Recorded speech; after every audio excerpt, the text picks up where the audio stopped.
C'était donc Backrooms. Maintenant, moi, je vous parle. Là, c'est la plage. On est sur la côte atlantique, hein, dans les Landes. Camping, garçon, fille et Marwan. Alors Marwan est un jeune garçon. Il vient d'avoir le bac, donc il a 17-18 ans. Hein.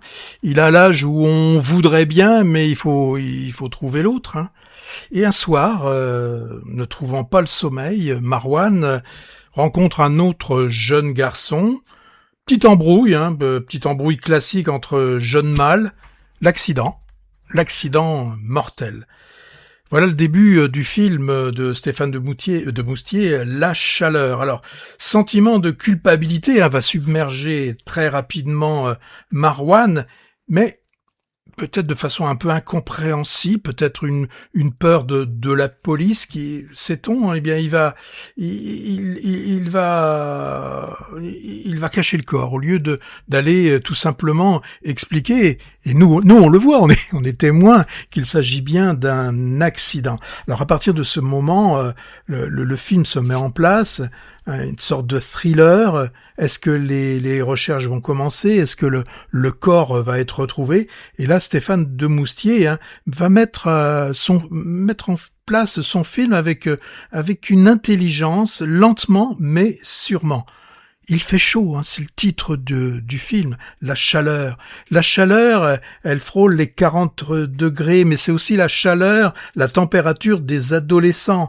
Il y a cette atmosphère de tension qui est particulièrement réussie. Stéphane de Moustier transforme devant nous une simple journée d'été dans un camping des Landes en une sorte d'expérience anxiogène. Hein. C'est ce que doit faire un thriller.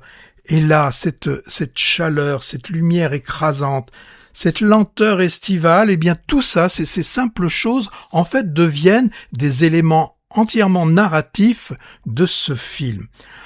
De Moustier va s'intéresser à filmer le comportement des adolescents. Alors, il va nous montrer leur maladresse, leur silence, leur contradiction aussi. Alors, est-ce un portrait réaliste et subtil de l'adolescence? Ça, difficile de le savoir lorsqu'on n'est pas soi-même un adolescent. On a une vision, hein, c'est vraiment cette vision extérieure que nous, parents, pouvons avoir de nos enfants. Alors comme dans les précédents films, hein, le dernier, hein, qui avait eu déjà qui avait pas mal de succès, le Connu de la Grande Arche, on a une mise en scène assez sobre, très maîtrisée.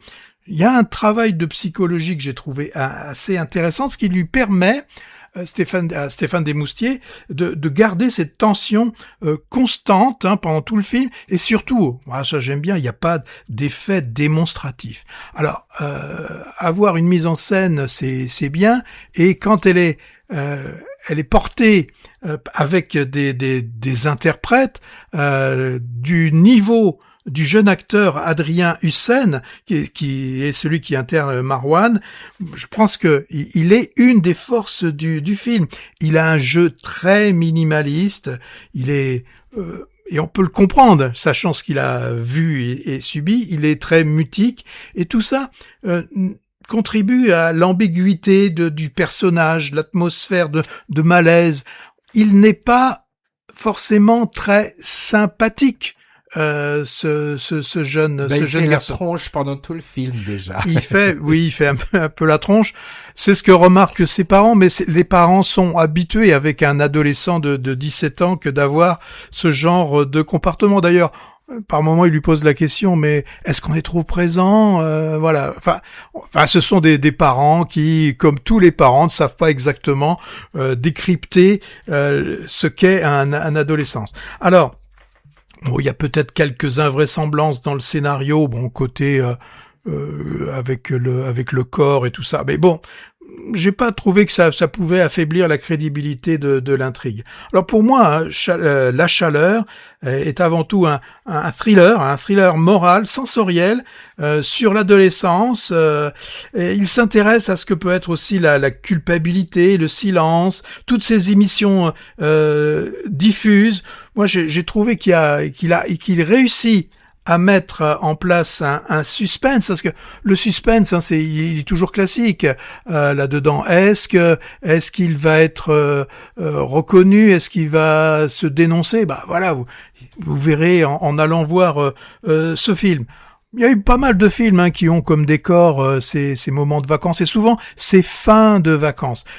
Pour certains points, j'ai pensé forcément à Un été 42 parce qu'il a un de ses camarades qui n'a qu'une seule obsession. C'est Ozon, ça. Non, je parle d'Un été 42, pas l'été de Robert Mulligan, le film américain. Bien sûr. Ben, forcément. Non, l'autre c'est 85. C'est celui de Ozon. On peut aussi penser à Pauline à la plage et par certains points aussi avec ce côté camping où là il y a toutes ces promiscuités. J'ai pensé aussi un peu à Dupont-la-Joie, ça nous ramène quand même quelques années en arrière. En tout cas, le film s'appelle La Chaleur. Dans les cinémas, c'est climatisé. Le film tient vraiment la route pendant 1h30. Moi, je vous le conseille. Je crois aussi que toi, tu as bien aimé ce film. Oui, parce que ce qui est intéressant, et j'ai trouvé ça assez Hitchcockien finalement, c'est que le spectateur est dans le secret avec le personnage, presque son complice finalement, hein, alors que tous les autres protagonistes ignorent tout et la tension va petit à petit monter. Et puis ces multiples plans sur le blocos de la plage, un lieu important du récit, participent au suspense qui s'installe. Alors comme référence, Patrick, tu as oublié Camping 1, 2 et 3 de Fabien Otteniente avec Franck Dubosc, hein, qui s'intéressaient eux aux adultes en vacances à la plage. Bon, c'est un peu plus subtil, hein, mais il y a quand même un peu de ça pour le côté satire social de ces gigantesques campings quand même, je trouvais. Là, moi, j'ai pas vu de satire, hein, forcément, par rapport à ce camping. Ça met en évidence, c'est promiscuité c'est pas des lieux qui font envie, franchement, je trouve. Enfin, personnellement, hein. Bon. Alors, en tout cas, le jeune acteur incarnant Marwan, c'est vrai qu'il est très bien. Ce nouveau venu, tu as dit son nom, je crois, Adrien Hussein. Mais bon, je déplore quand même que son personnage fasse la gueule tout le long du récit. Bon, d'accord. Il a quelques soucis. J'aurais aimé le voir sourire au moins une fois. Oui, souviens-toi, tu as eu des enfants adolescents. Alors, ce fameux Stéphane de Boustier, hein, dans le 6e long métrage, il est plutôt éclectique, hein, se plaisant à aborder des milieux sociaux et des thématiques très différentes dans son travail. Et c'est d'ailleurs tout à son honneur, hein. Mais moi, j'ai trouvé des points communs à ces films. Dans chacun, il brosse le portrait d'un personnage central plutôt solitaire, énigmatique, voire opaque, comme l'est le jeune de La Chaleur. Hein. Tu penses à Borgo, par exemple. Oui, c'est aussi le cas de l'héroïne aussi de La Fille au bracelet en 2019, et puis cette gardienne de prison interprétée par Afia Herzi dans Borgo, et même d'ailleurs de l'architecte intransigeant de l'inconnu de la Grande Arche. Hein. Autrement, moi j'ai trouvé l'image du film vraiment superbe. Ça m'a frappé dès le début, au pré-générique. Hein. Il y a une scène de baignade dans les vagues par des adolescents, magnifiquement filmé, une scène solaire mais qui provoque déjà en même temps un sentiment de danger à venir. Voilà pour La Chaleur, qui peut être située entre thriller psychologique, toi tu as dit thriller moral, c'est encore mieux je trouve, hein. Récit d'un passage à l'âge adulte et chronique sociologique de la jeunesse d'aujourd'hui, jeunesse que j'ai trouvé pas très gâtée dans sa représentation, je trouve, en particulier les garçons.